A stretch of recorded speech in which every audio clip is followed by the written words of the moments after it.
Assalomu alaykum Ubaytuz obunachilari. Sizlar bilan bugungi videomiz eksentrik shilpovalniy mashinkalarimiz haqida bo'ladi. Bizning oldimizda ikki xil turdagi shilpovkalarimiz turibdi. Bu shilpovkalarni ochib, sizlarga bir-biridan farqini, afzalliklarini, ichida chiqadigan komplektlarini ko'rsatib beramiz va buni ishlatganda nimalarga e'tibor berish kerak, nimalarga e'tibor bersak, apparatimiz ko'proq xizmat qilishi haqida gaplashamiz.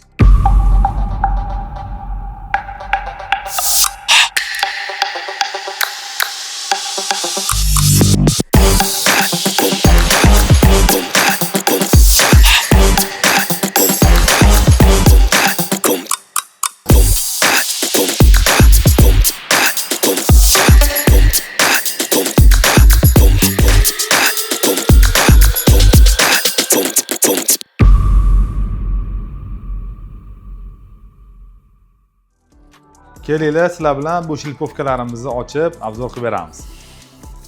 Ko'rishingiz mumkin, komplektida xarakteristika dokumentlari, keyin ichida o'zining zavodskiy shotkalari ham bor buning ichida. Keyin buni ishlatganimizda changi tashqariga chiqmasligi uchun o'zining spetsialniy qopi bor. Bu qopini qo'yib ishlatganda ishlayotgan xonalaringizda chang bo'lib ketmasligini ta'minlab beradi. Va komplektida ikki xil turdagi shkurkasi ham bor. O'zingiz ko'rishingiz komplektda ko'rishingiz mumkin.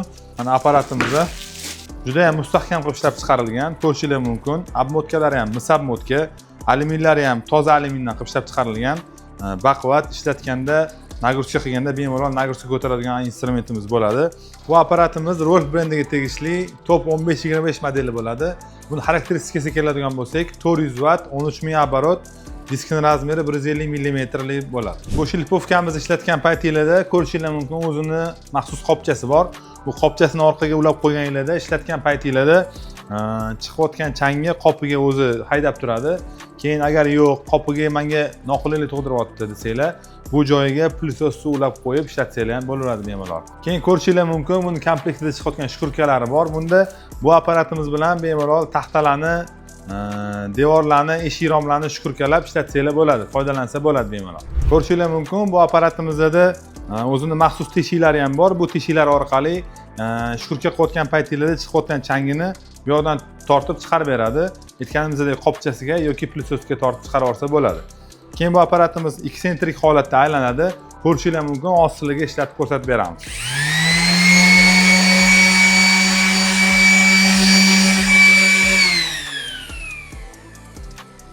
Endi sizlar bilan Beauty OS 150 modelimizni ochib ko'rsatib beramiz.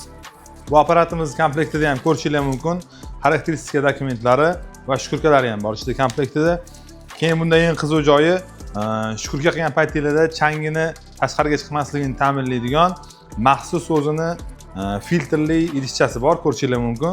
Bu yangicha modelimizda bo'lgan bu. Apparatimizni ko'rishingiz mumkin. Bu apparatimiz Beauty OS 150 modeli bo'ladi.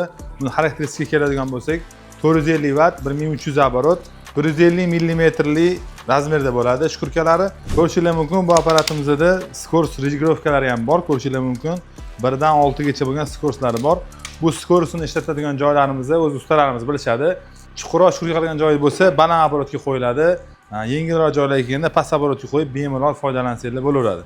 Ko'rishingiz mumkin, bu apparatimizda yengillik, maxsus chang ushlab qoladigan idishi, buni qo'shimcha filtrlar bilan jihozlangan. Buni qo'yib turib bemalol xonadonlarda, xonalarning ichida ishlatsanglar, chang tashqariga chiqib ketmasligini ta'minlab beradi. Ko'rishingiz mumkin, bu shilpovkamizni bemalol foydalansa bo'ladi. Bunda ham maxsus teshikchalari bor. Bu teshikchalar orqali o'zini filtr joyiga changlarni to'playdi yoki bunda ham xuddi shunaqa plyusos ulab qo'yib ishlatsanglar ham bo'laveradi. Buni biz sizlarga ishlatib oz ko'rsatib beramiz. Regirovkalari bor, ko'rishingiz mumkin, past оборот, baland оборот ishlatsanglar bo'ladi.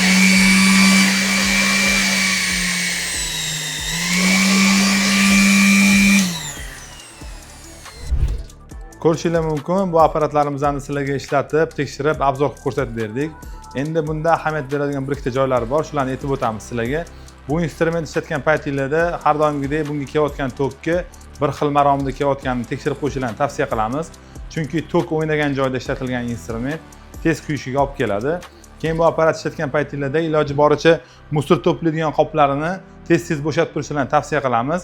Sababi musor ketadigan joyida musor to'lib qolsa, havo aylanishi sekin bo'ladi, apparat tez qizishiga olib kelishi mumkin. Videolarimiz sizlarga manfaatli bo'layotgan bo'lsa, videoga like bosing, bizani ijtimoiy tarmoqlarda kuzatib boring. Va albatta sizlarga shunaqa professional instrumentlar kerak bo'ladigan bo'lsa, bu instrumentlarni ubaytools.com saytida yoki ubaytools mobil ilovasida xarid qilishingiz mumkin.